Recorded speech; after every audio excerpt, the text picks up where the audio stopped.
Welcome to the Slop Temple. We pray this video helps. In this video, I will explain how to use NetSupport School. To begin, launch the NetSupport School console on your teacher device.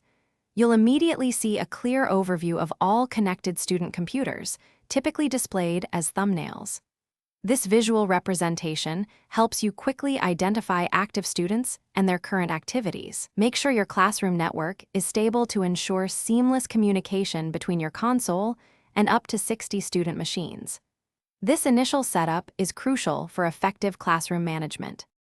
One of NetSupport School's core strengths is its robust monitoring and control capabilities.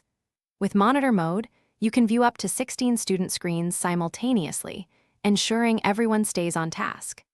If you need to redirect attention, simply lock all student screens with a single click or blank them to display a message.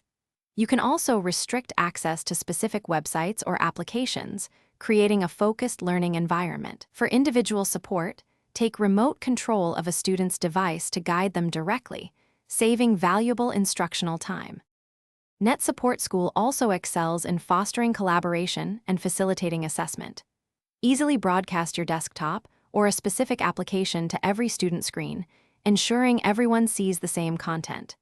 Distribute documents, assignments, or resources to up to 60 students in mere seconds, and collect their completed work just as quickly.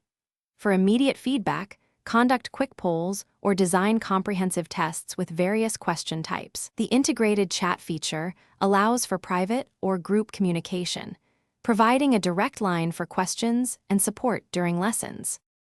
To truly maximize your NetSupport School experience, consider these best practices.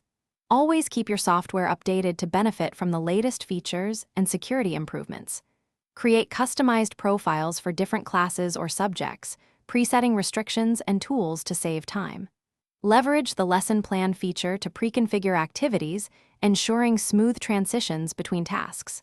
Finally, review the detailed student activity logs to gain valuable insights into individual engagement and progress, helping you tailor future instruction. This comprehensive approach ensures an optimized learning environment. Thanks for watching. Consider subscribing if we helped you.